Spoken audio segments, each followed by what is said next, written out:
آپ مجھے بتائیں ملت مسلمہ قرآن پر پہلے ایمان لائے یا رسول پر؟ ایمان پہلے کس پر لائے؟ ایمان رسول پر پہلے لائے نا. پہلے رسول کو رسول مانا, صادق مانا, امین مانا, سچا مانا, تب اس نے جو کچھ کہا اسے آپ نے قرآن مانا.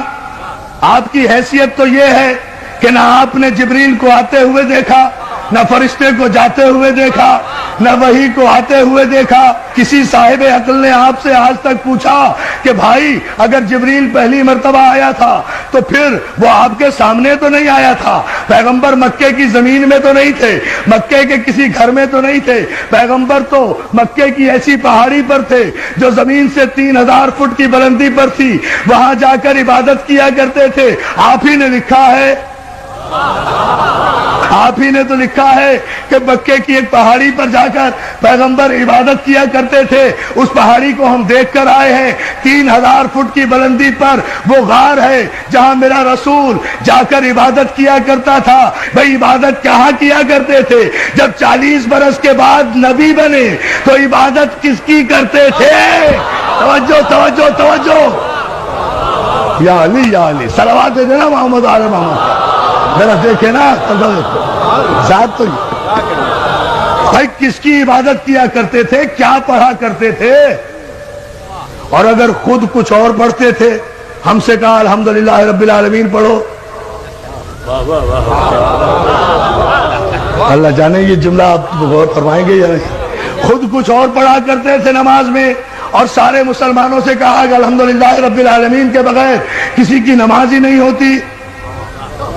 تو کیا رسول کے قانون بدلتے رہتے ہیں؟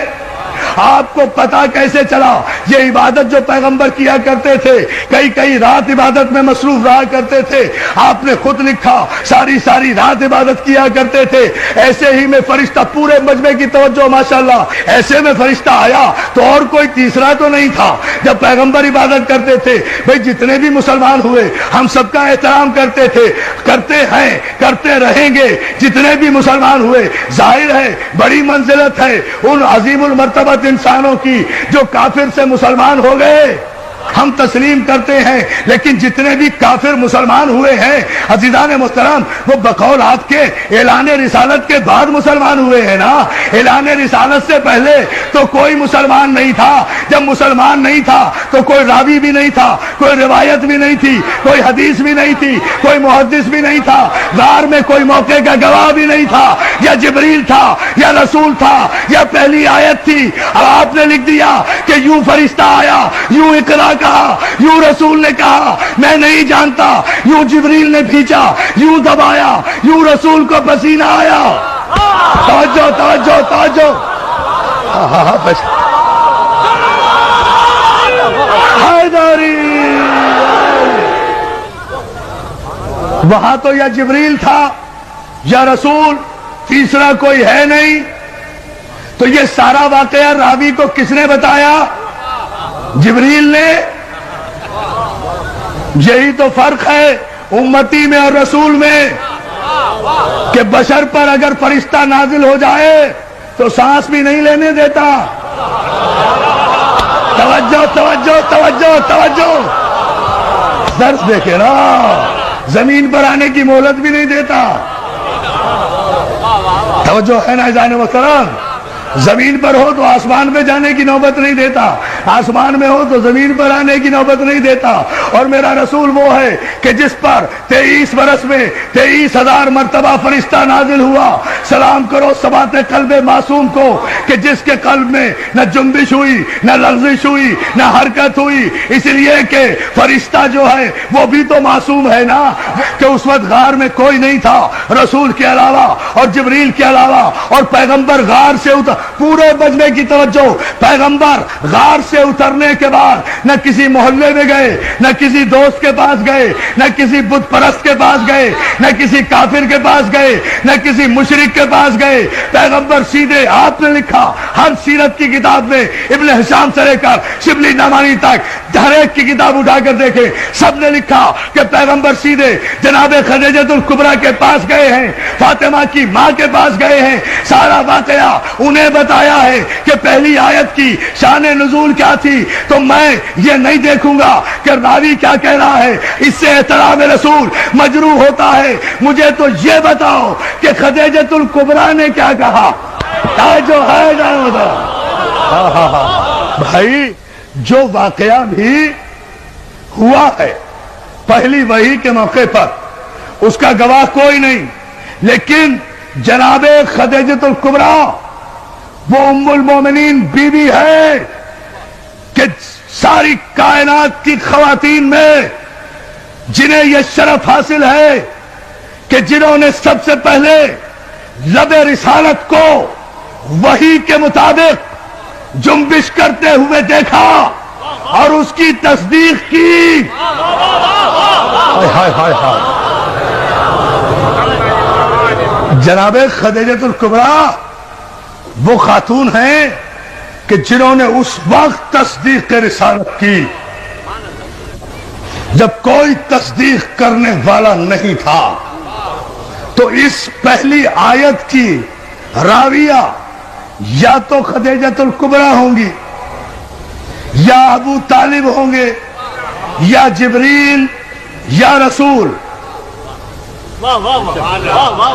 ان چاروں میں سے مجھے بتاؤ کس نے روایت کی کہ جبریل نے جب اقرا کہا تو پیغمبر نے کہا میں پڑھا لکھا نہیں ہوں؟ کمال ہے۔ آپ مجھے بتائیے کہ اگر یہاں بھی میرے پیغمبر کی تو توہین نہیں ہوئی،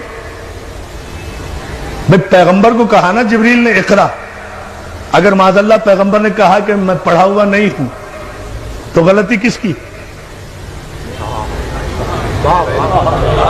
بھائی مجھے پاک محرم ایسوسی ایشن کے نقیر رضوی صاحب نے اور ان کے اراکین نے کہا کہ آپ نشتر پاک میں مجلس پڑھیے،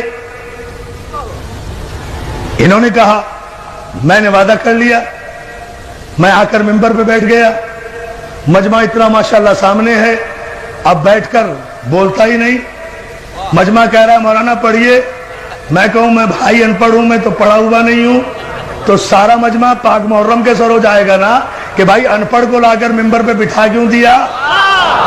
توجہ توجہ توجہ توجہ، سارا مجمع سر ہو جائے گا نا کہ جب یہ پڑھنا نہیں جانتا تھا تو اسے ممبر پر لا کر، بہت توجہ، ممبر پر لا کر بٹھایا کیوں؟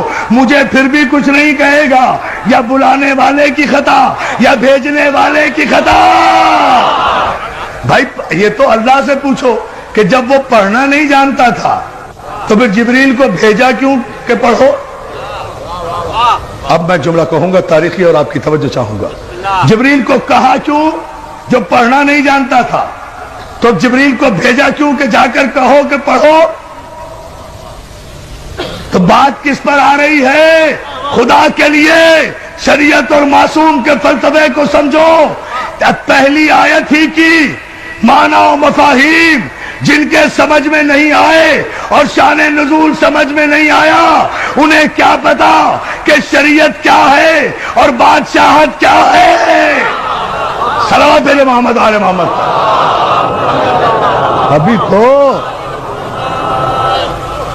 ابھی تو خیر سے پہلی آیت بھی سمجھ میں نہیں آئی، سارا قرآن کہاں سے سمجھ میں لائے گا؟ اس لیے کہ پہلی آیت ہی ابھی سمجھ میں نہیں آ رہی کہ یہ کس طرح نازل ہوئی تھی، اور مجبوری بھی اب پیدائشی مجبوری، اس میں کوئی قصور بھی نہیں ہے، ان کا بھی کوئی قصور نہیں، ہم تو بڑے ادب کے ساتھ کہہ رہے ہیں اس میں کوئی قصور بھی نہیں، بات صرف اتنی ہے، مسئلہ صرف اتنا سا ہے، سمجھ لیجئے، بات واضح ہو جائے گی۔ بات میرے عزیز دوستو صرف اتنی سی ہے کہ اللہ جن معصومین اور معصوم انبیاء کی پرورش کرنے والوں کو منتخب کر لیتا ہے نا، ان کے نقش قدم کو بھی شریعت بنا دیتا ہے، ان کے نقش قدم کو بھی شریعت بنا دیتا ہے۔ مجھے بتائیے نا، کعبے میں جتنی شریعت جاری ہے نقش قدم ہے نا معصوم کا؟ یہی گفتگو چھوڑی تھی نا، کعبے میں جتنی شریعت جاری ہے، یہ سارے جتنے ارکان حج آپ کر رہے ہیں، یہ جتنی صحیح کر رہے ہیں، یہ صفا و مروہ کے درمیان جا رہے ہیں، یہ 3 شیطانوں کو پتھر مار رہے ہیں، اگر بغیر سوچے سمجھے مار رہے ہیں تو یہ پتھر آپ ہی پہ پڑ رہے ہیں۔ توجہ توجہ توجہ توجہ توجہ، سلوات بھیجے بابا سے بلائیں۔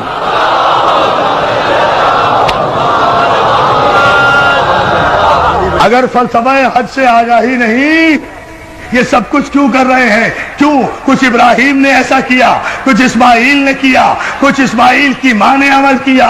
خدا نے باپ کے عمل کو بھی شریعت بنایا، بیٹے کے عمل کو بھی شریعت بنایا، معصوم نبی کی ماں کے عمل کو بھی شریعت بنایا۔ اور شریعت میں کسی کو چون و چرا کی گنجائش نہیں ہوتی، شریعت کی اپنی مرضی، معصوم کی اپنی مرضی۔ کعبے میں جاتے ہو، حجر اسود کو چومتے ہو نا، پتھر وہ بھی ہے، پتھر وہ بھی تھے جو کعبے میں رکھے ہوئے تھے، اگر ان پتھروں کو پوجا تو کافر ہو جاؤ گے، اسے نہ چوما تو کافر ہو جاؤ گے۔ لاؤ شریعت کا استعمال، بولو شریعت پر کو توجہ ہے میرے دوستو۔ جب آپ اتنے انہماک سے اور اتنی محبتوں سے سماعت فرما رہے ہیں تو پھر ذرا سا اس کی وضاحت بھی سن لیجئے، یہ زحمت بھی گوارا کر لیجئے۔ عزیزان محترم، جتنے پتھر تھے، پتھر کے خدا بنا کے رکھے تھے، سب کو نکال دیا گیا، اس کو لگایا گیا۔ پتھر وہ بھی، پتھر یہ بھی، جنس میں فرق نہیں ہے۔ اب ذرا سا علمی مرحلہ ہے، اسے سمجھ لیں، آپ تھوڑا سا غور کریں، نتیجہ سامنے آئے گا۔ جنس میں فرق نہیں ہے، ایک کو ہٹا دیا گیا، ایک کو لگا دیا گیا، 360 کو ہٹا دیا گیا، ایک کو لگا دیا گیا۔ چلیے بات واضح کر دوں، ٹھیک ہے نا؟ ایک کو لگایا گیا، اس کے ان کے آگے سر جھکایا تو مشرک ہو جاؤ، اسے نہ چوما تو ارکان حج مکمل نہیں ہوتے۔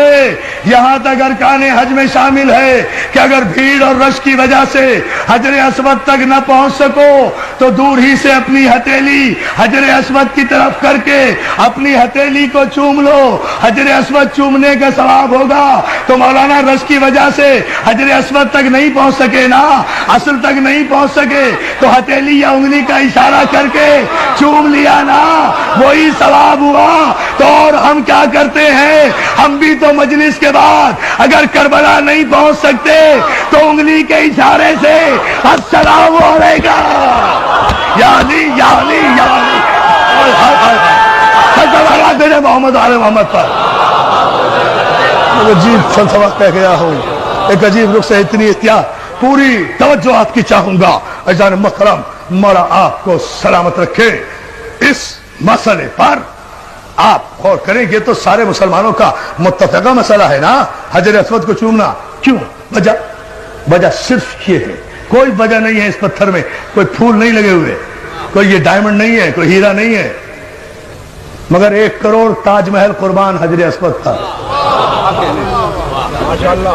1 کروڑ تاج محل اور شیشے اور سونے کی عمارتیں قربان، ہیروں اور جواہرات کی کانیں قربان حجر اسود پر۔ کیوں؟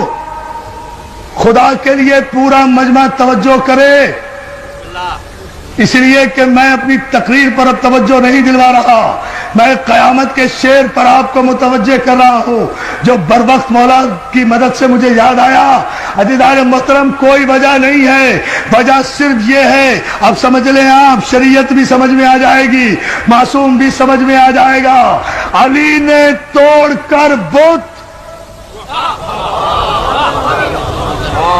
کوئی دلیل نہیں ملتی، یہ شریعت میں شامل کیسے ہو گیا؟